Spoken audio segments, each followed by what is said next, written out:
This is Man of Metropolis with Seth Travis. Today's guest is Theo Rossi. I'm Seth Travis. I'm a creative director here in New York City and also founder of Man of Metropolis and Metropolis Report. How are you? Good, man. How are you? I'm good. What's up? Thanks for getting together, and congratulations on Army of the Dead. Thank you, Seth. How are you doing today? Good, man. It's funny, like I was looking at some stuff you're up to, but obviously the podcast has me a little intimidated because I'm like, you're like my 9th interview since we started this at the end of February. I don't know why we think to do this at the beginning of the pandemic because, that's what we did. We did the same thing. Yeah. So we're a little late to the game, but not as rusty as I was 3 months ago. So you're in somewhat good hands, but. Well, you right now, the most important thing's done. The setting looks great, right? That's the most important. I have this incredible orchid and it's dying. So it's usually right here, but no. Got it. Today. That would be cool. Yes, it would break. I see that would bring the color in right there. But no, that's the first thing, right? It's the audio and the look. Those are the two things that throw people off right away. It's kind of like in films, right? If the sound's bad in a film, it doesn't matter how good it is. It doesn't matter how good the acting is. If the sound's bad, you're like, I can't pay attention. So I think with these things in this new world we're in, it's like the setting is half the thing. And then more importantly, it's like, just being with interesting people. What I've come to find is like, most people, especially now, people want to talk because they're not talking in this current, situation. Over a year now, it's been very hard to have conversation and connection, right? Yeah. They want that. But at the same time, it's like some people are just super guarded and don't speak. And that's when you just got to go, okay, well, that was great. And see you later. You can't pull blood from a stone, as they say, right? Well, congrats. It looks great. Thanks. And it's funny because that's going to be kind of my first question. So let me sort of slate the video. So it's go for it. Nice for the podcast and for YouTube. Hey, everybody, this is Man of Metropolis and I'm Seth Travis. Today we're here with Theo Rossi, star of Army of the Dead. He plays the role of Burt Cummings. Saw the movie already, seen it tonight again. Zack Snyder and Debbie Snyder are presenting at the Paris Theater tonight. I can't believe I got tickets. But we're super excited to have Theo here. He's also a very experienced podcaster. And so we're going to start off with that, Theo, if that's okay. Sure. What do you think, especially as an actor, right, where you're getting online and you're doing these interviews a lot, what do you think makes a video series and a podcast interesting, both for you as an actor, but also yourself as a host that kind of understands content and driving story? Yeah, I think at the heart of it all is the same thing, which is truth, right? Are you telling people the truth? Meaning that is it real what's happening, right? Whatever they're experiencing, is it real in the sense that the people who are doing it want to do it, they're excited about it, and they mean it, right? Like it's getting harder and harder. I think that this is why the world is changing so much, is you can't fake the funk anymore. Like authenticity is authenticity. You're either acting out of, fear or love, which we always say, right? These two emotions that drive everything, right? And if you love what you do and you love doing this, like whatever your medium is, whatever your way of doing it, whatever your job is, if you love doing it, it shows, right? Yeah. I have been fortunate where the things that I do in my life, whatever it is in the moment, I love it. Like I have to love it, right? If I'm, we're in the process of moving, and moving is draining, right? We all know this. Everybody's moved and it's like, it's draining. And then I just go, no, hold on. I'm going to clean this closet out and I'm going to kick this closet's ass. Like I am going to have so much fun doing this. I'm going to listen to a podcast. I'm going to listen to a playlist, or I'm going to listen to a book. I listen to a lot of books, and I'm going to really take this time to make this as perfect as possible, as opposed to, not wanting to do it. And I think that works in everything. And that's what happened with podcasting during the pandemic. Mm-hmm. Connection was harder to find, and I had been offered a bunch of times to do a show. I had no interest in doing it. I really wanted to just protect acting. I didn't want people to know who I was. Got it. And after a few of like, sitting down with people and seeing if that was going to be the rhythm of the show, I didn't like that. And ultimately my brother, my best friend, one of the people who I admire in this life, Kim Coates, who I did Sons of Anarchy with, who played Tig, him and I realized that we both had never watched the series Sons of Anarchy. We had seen episodes, finales, premieres, but we had never really watched it. We said, what if we watch the episodes and talk about them? And my gosh, the show just blew up. And now we have another show, Theory, that's on Patreon. And we have the Reaper Reviews, which is talking about Sons. So I get to do all this content with him and be with him a couple of days a week. And we get to talk about all these different things. And we're just two friends that have known each other for well over a decade and have been, thick as thieves since. And it's a lot of fun. That's amazing. That's so cool. And I don't have the stats in front of me, but since you started this show, like how many episodes have you done? This show just got so big so quick. I don't know. We just passed like over a million views on the YouTube channel. And that's amazing. Yeah. How many shows have we done? I don't know. We're on season 4 of Sons, episode 5. So I don't know what that means. That's 13 episodes a season. So we've done like 40 something shows. That's amazing. Yeah. Last question about your podcast. Do you have in the back of your mind, are you kind of like, okay, well, when we're done doing this show, we're going to go to Theory on the one on Patreon that we have now. Got So we always look at like the Reaper Reviews, which is the origin of this entire thing that we've done in this community we've created, which we call the Sam Fam, or, the Fam Crow. We have this incredible community that we've built of, where we're just really promoting kindness and enjoying something and having that escape into something and really just kind of, enjoying yourself for a moment in harking back to a show that you loved, which is Sons of Anarchy. We've created Theory. We just did our 3rd episode of Theory, which we do every 2 weeks. And that's on Patreon, with a bunch of other stuff that we do on there. But our show is called Theory, and that's with Kim and Theo. And we just did an episode that aired today where we spoke for over an hour just about the actual, we both never have spoken about this in our careers, is the actual process of acting. Like when you decide to do a role, or you get a role, or you get offered a role, what's the beginning to when you get on set and actually do it? What's that entire process for you? And his and I's was so wildly different, yet there was similarities, and people just responded so well to it, because whether you're in it or not, you really never hear, honestly, two artists talk about it in an honest way of like, well, I do this and I do that, and I start a playlist for the character, and I won't listen to anything that's, if the movie's set in 1989, I won't listen to anything after 1989 or watch anything after 1989 while I'm doing the film to stay in it. Right. And then he had a different thing. And so Theory is always going to be the long play for it. That's incredible. And it's funny too, because my next question is like, give us sort of the spark, like the moment that you got pulled into Army of the Dead film, like whether it be auditioning for it or being reached out to, to just take on the role, like how that works. Because obviously Zack hasn't tackled a zombie movie in a really long time. It was sort of the beginning of his the beginning of his film career. Yeah. And then we both sort of know, especially over the pandemic, like we've been hearing Zack Snyder's name over and over this year, everywhere. Snyder Cut.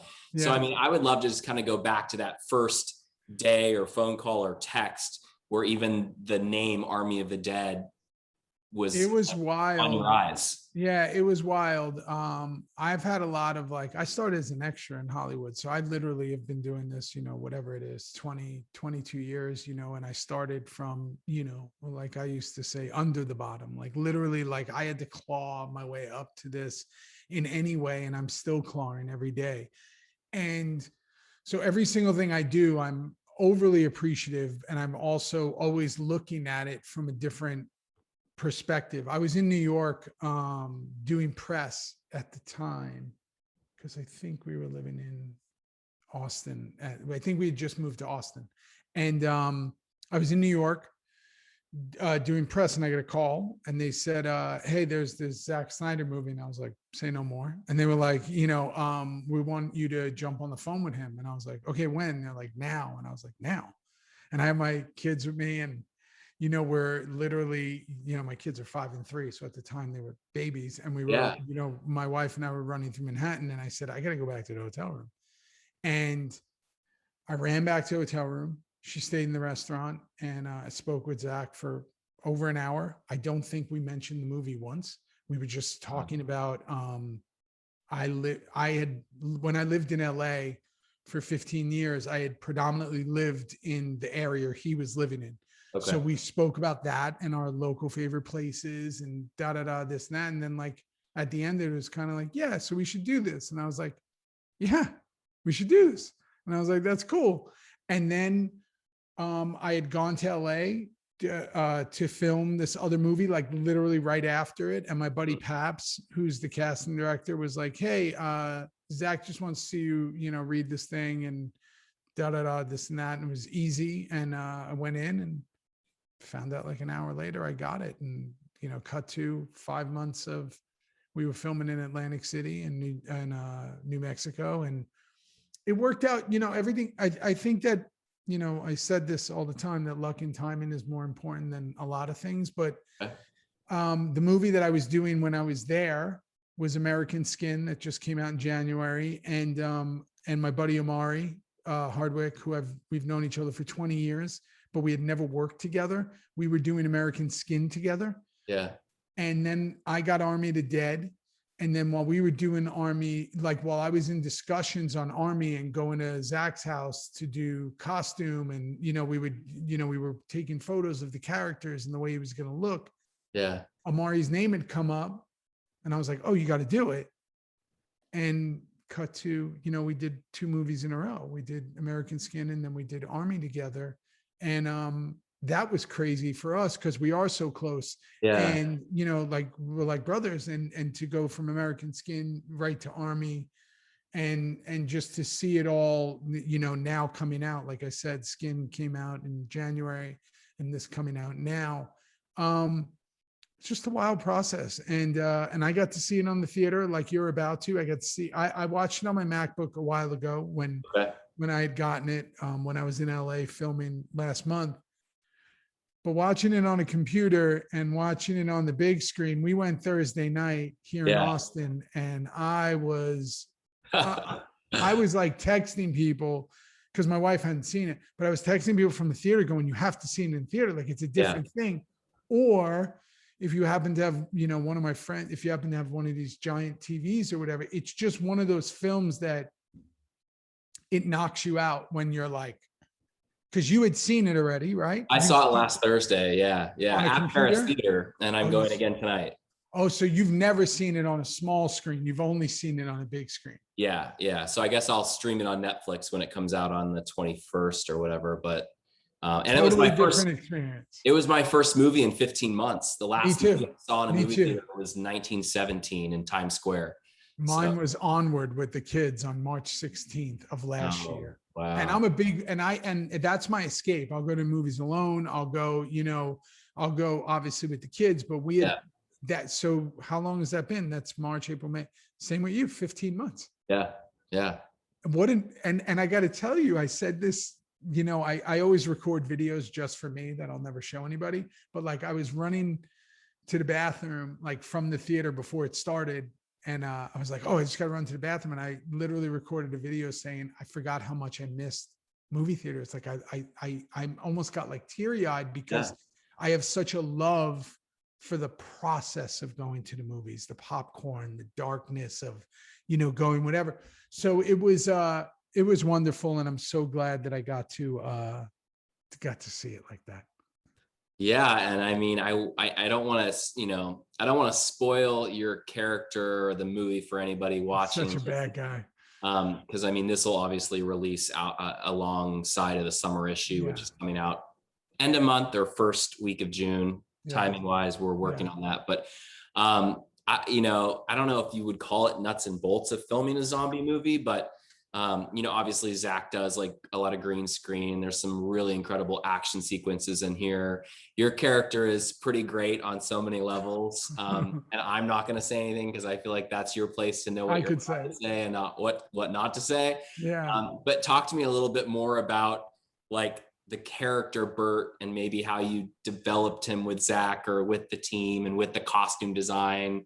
And then if you can tell our listeners, maybe what they can expect or.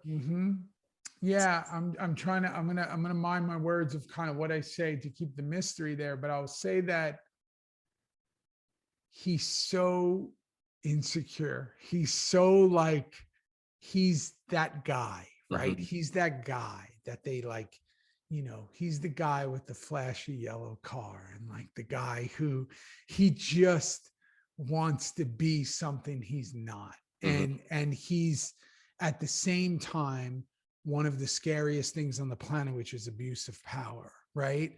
And an abuse of power, which has been spotlighted and run rampant in our society, is that he has that. And then if you really think about it, we filmed this way before the pandemic. There are things that go on with him that you're like, right? And you know exactly what I'm talking about, where you go, wait a second, this is what's happening now, right? Yeah. Like, and whatever. So, and you feel good kind of about what goes down with him. Yeah. If that makes sense. No, it does make sense. I have to ask you about like it's so weird to say costume because I feel like it's more like gear or like it's almost like I feel like your character, because I mean the poster art was released, right? So like it's sort of Navy SEAL-ish, like military-ish looking. What's that like? I mean, like you said, you've been acting for 22 years. But I mean, what's that like when you're in your trailer or the set or wherever you are and you've gone through the costume design, you guys have committed to whatever Bert is going to wear in that first sort of reveal scene of your character.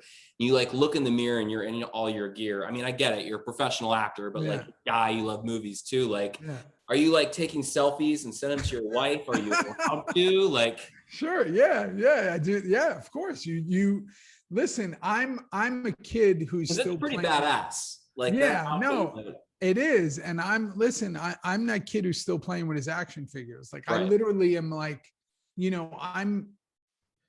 I'm perpetually like, I love what I do. I love playing pretend. And while I don't necessarily play the nicest people sometimes, or I play people that have, complex things going on, I never for a second lose my fascination and love for what it is that I'm doing. Right. And I'm also quite aware of, I'm walking in the footsteps of giants, like the people that have been in this business, whether it be in small roles or giant roles, whether it's the ones that everyone knows or the person that did one project and longs for it every day and wasn't fortunate enough to do it again.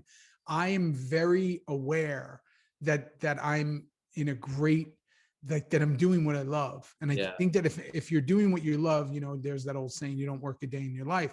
So when it comes to the costume of it, especially if you're someone like me who was playing with like He-Man and G.I. Joe and Transformers, and I'm an 80s kid, and and you're looking at it and you just go, wow, right? This is cool, because it all plays into, he's an overcompensator. Bert is overcompensated. He was never in the military, but man, does he wish he was. He probably tells people in the bar if he has too much to drink that he was in the military, but he wasn't. And he wants to be, he's that overcompensator. So it all plays in. And this is all the stuff Zack and I talked about. And Zack and I had, man, I got to tell you, it's very rare that you just have someone that he wrote it, he's shooting it, he's got the camera on his shoulder, he's directing it, He's adjusting the lights. He knows everything that's going on. And at the same time, you're talking to him and going, what do you think about trying this? And he's like, let's do it. And what about this? And he's like, do that. And then you do it. And then he goes, hey, you know what? Do more of that. Or what was that? You want to do something else? And it's like, it's just, there's such a conversation. There's such a synergy. Yeah. And with someone like Bert Cummings, whatever you want to call him, the name is just so wrong in so many ways. Oh my God. It's so perfect for him. It's so Zack Snyder too, Zack Snyder. Give you that last name. Yeah. It's so perfect. Last name. But to just have that guy, you're bound by nothing. He's not a hero. He's a wild card. He's unpredictable. He's a bad guy. Whatever you want to say about him, he could say anything. And that's what we did. I mean, there's some scenes that aren't in there that were like, whew, man, when we took it to like different levels. And then there's the stuff that's in there where you're like, oh God, that is not nice. And we were able to do that because we didn't put boundaries on who he was. Right. And you can't necessarily do that with heroes. Heroes just can't start saying these things that are, completely out of pocket. He's able to do that. So, yeah, I mean, the costume, it all plays into it, every bit of it. And we had a few different versions of that costume. So I'm really glad, because I thought it was perfect for who he was. Yeah, that's amazing. And I obviously want to talk more about some of the other projects that you're working on, and just a little bit about life as an actor and finding balance and stuff. But, I would be remiss, and you talked about it a little bit, but I want to just double down on it for a moment.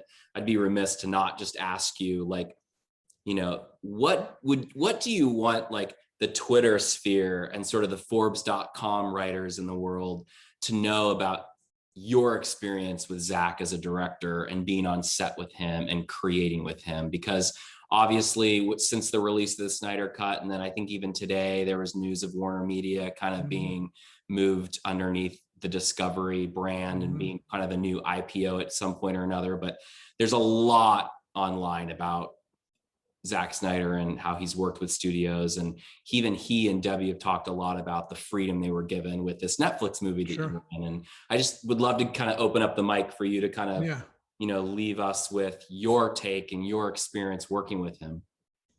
So Netflix is an amazing place, and I've done a bunch of stuff with them, and I have a bunch of stuff coming out with them, because they truly are, almost in what United Artists was started in the beginning with Charlie Chaplin and them, is, letting the artist be the artist, right?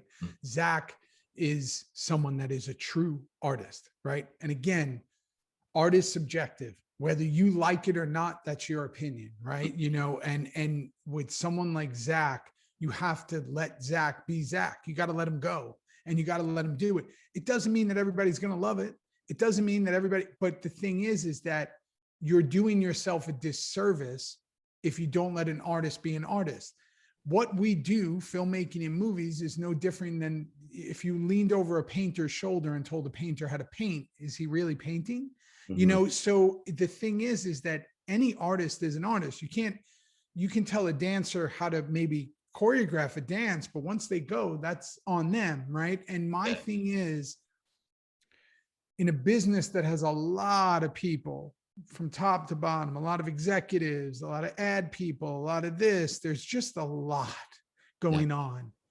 When you have someone like Zack that is a do-all, you just got to let it be, and you got to let it go. And for me, someone like me, I feel as it's so incredibly comforting to be with someone like that, because it's someone like me who's an overthinker, so I can underthink on the day. I overthink, so when I get there, I can underthink, and which means I'm going to prepare through the roof in every single way. I'm going to marathon prepare, so when I get there, I can all let it go. That no matter what you do, you're not going to do as much as him. And if you know that, you feel comfortable, because there's nothing that's going to get by. It's not going to be one of those like, yeah, do whatever you want. It's like, hey, let's have a conversation. Hey, let's have a talk. So, and then you got, with Deb, she's there literally protecting the sphere of it all. Like she's protecting the world. And when you have someone, you can't have one without the other. And that's what's so rare and so incredible. And to me, those are the only kind of people I want to work with. Is there's a passion. At the end of the day, you cannot put a price, you cannot put a value on passion. And there is a tremendous amount that comes from him just in a normal conversation. You go to dinner with him and you're like, oh, okay, I get it. Like we're going, here we go. We're in it. And that is, I love that we're all going to be here for like such a short amount of time. Like you're going to do it. Like, let's do it. Yeah. And that's how he lives. And that's how he creates film. Again, whether you like it or not, that's not the point. So, so yeah, I had the best time. I truly had the best time with that character and with him in it. And I just can't wait to see what's next, because I'm a fan of everything. It might not be, I might not absolutely and utterly love every single thing from every artist that's out there. Right. But, you know, no matter who it is, but there is a certain level that when you see it, that they did it on their terms, that I think is the greatest thing in the world. It's awesome. It's great. I mean, you see a lot of actors and other artists who've collaborated with Zack and with Debbie, and sort of, you know, same sentiment you had. We interviewed Rose Betts. She was like our second interview, and she does the Song of the Sirens from the Snyder Cut movie. Lovely singer from the UK, and she said the same thing working with him. And I had to ask, and obviously I'm just collaborative. Yeah, it's just so collaborative. And I mean, that's all you want, right? All you want. I'm a person that's going to ask why all the time. Why are we doing this? Like, why? I just want to have conversation, because at the end of the day, conversation is going to get us both to the finish line we're hoping to get to. And with someone like him, you're going to do that all day. You're just going to have great conversation about what you're doing. And no one knows more. And I will sing and praise him and Debbie's names from the rooftops for the rest of my career, because they are incredible. That's amazing. That's amazing. I want to ask you about kind of like life as a working actor and life lessons, but like I just have to stop for a second, and I have a fashion question later. But you look so good in your shirt. What shirt are you? This is Todd Snyder, who I love. He did that Champion collab. Nice. You know, he's I did a bunch of stuff with him. I went to his show in New York back in the day, like the only, I think, runway show I'd ever, well, no, I actually walked in one too once, which was weird because I was the shortest person there. But it was, I like Snyder. Speaking of Snyder, I like Todd Snyder's stuff. That was weird. I didn't realize that till just now. That's funny. But yeah, you know, I think that with fashion now, I've come to this new thing with it where I've always loved sneakers. I'm a kid who grew up in New York City, right? So my thing is my look changes so much, so I keep everything like super basic. So I'll wear like hoodie matching shorts, hoodie matching joggers, cool stand socks, and cool sneakers. Like that's kind of like, that's where I mess with it, right? You know, and keep everything else monotone, you know, monochromatic, like keep it all, you know, whatever. And that's what that Snyder does, Todd Snyder, I should say, with his stuff. So I keep it simple. That's awesome. And I guess we'll just stick with fashion and check that off. So to stick with the fashion thing, you know, you kind of answered it a little bit for us, but obviously you have all the characters you've played, right? Which might or might not influence the way you dress. And you also have, you know, up until the pandemic, you have red carpet events and other media events that aren't on Zoom. So you are kind of seen head to toe. Can you talk to us just a little bit about maybe your experience or even access to costume designers, stylists, and fashion in general, and how that's kind of impacted your style over the years? Yeah. So one thing I realize now as I look back on it, you know, as I hindsight's always, you know, 20, 2030, whatever you want to call it, is New York, growing up in New York City was like, I didn't realize that we were doing things before people were doing them, right? Like as simple as one leg up on your sweatpants, or, breakdancing clothes, or hip hop, just the way it was. I didn't realize, in my assumption, everybody in the world was doing it. I didn't know that it was us, and then it would go out. Yeah. So for me, it's like, you hit it right on the head. I am one of those people that whatever character I'm playing, I start to gravitate towards that dress code for the months that I'm doing it.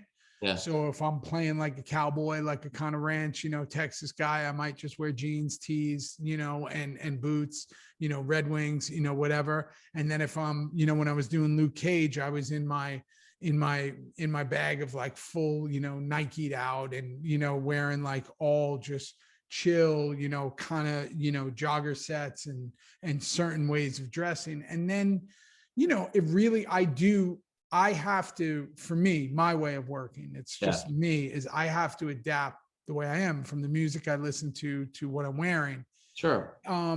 In my everyday, I'm again keeping it as absolutely simple as possible. I have to be comfortable.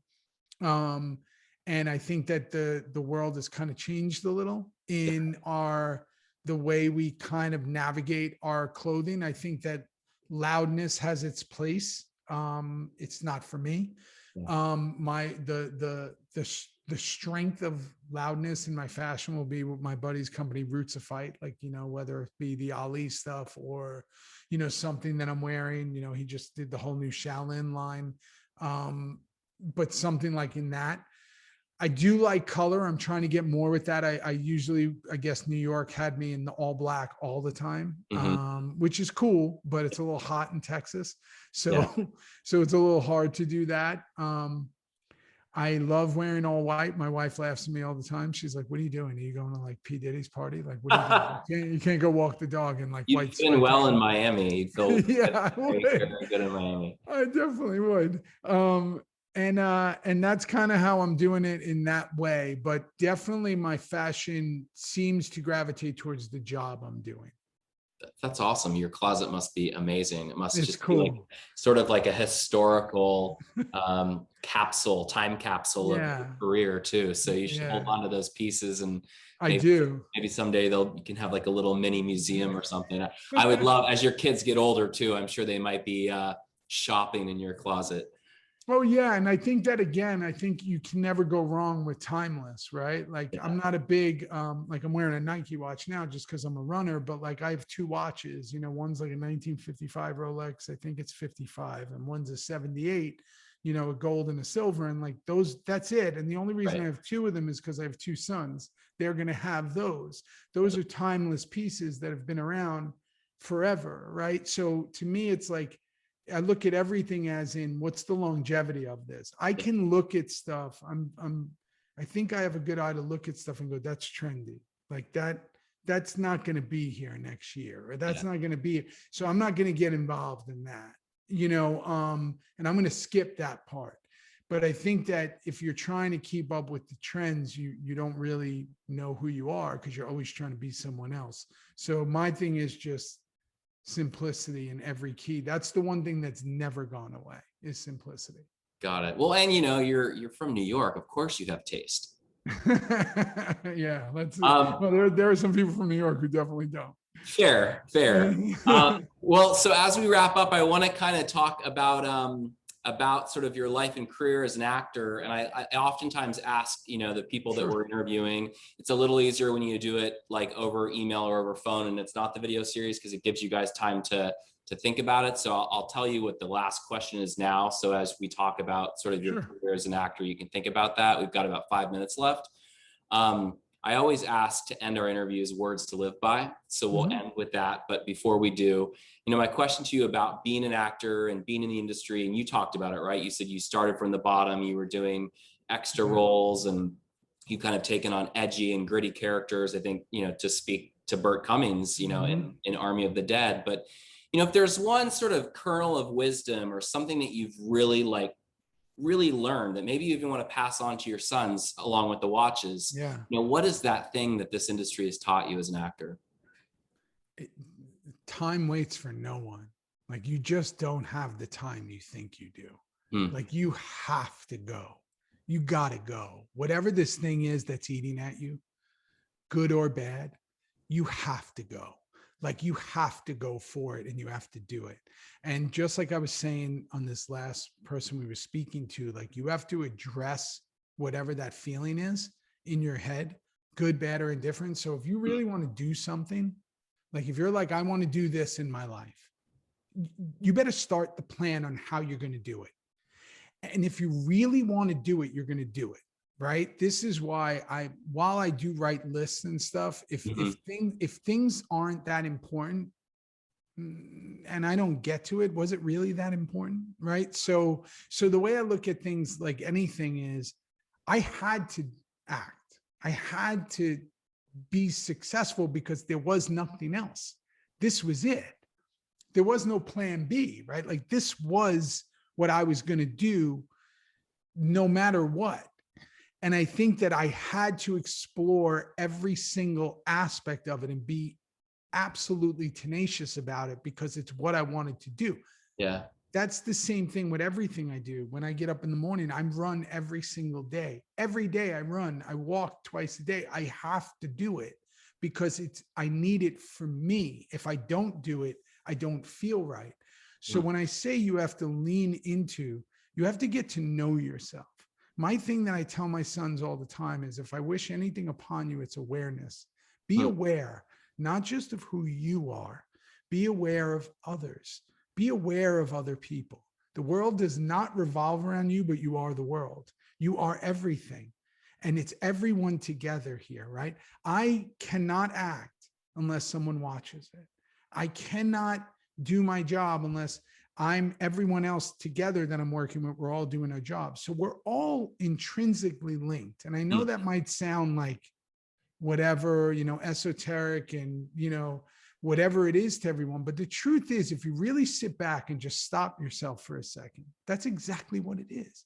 Yeah. You can't do this show if I'm not on it. And I can't do the show if you're not sitting there. And once we realize that we're all here, that we're all in this, it takes away all this fear of like, how do I look? What am I doing? What is this? What is that? If we're just honest with ourselves, what are you feeling? What's going on? You said when you started this, oh, I feel this way because I haven't done this and I've done it. That's great. That's honesty. So it's like, that's all we want from each other. And we want that in our lives. What is it that you're searching for?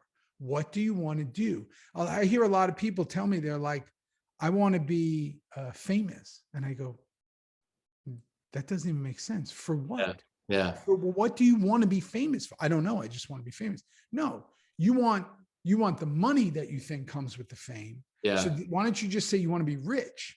Don't say you want to be famous. Or if you want to be famous, that means you want people to look at you. Why do you want people to look at you? Because then there's something deeper in there. Is there an insecurity? So lean into whatever it is and just sit with yourself. Just sit with yourself and talk to yourself and have a good conversation with yourself. And that's what I tell my kids all the day. Every day, literally, when I talk to my kids, I say, patience is power. Listening is love. Patience is power. Listening is love. And literally, if they walked in here right now, they're at school and I would say, patience is, and they go, power. Listening is love. And they realize that that's all I'm trying to tell them because it's what I tell myself.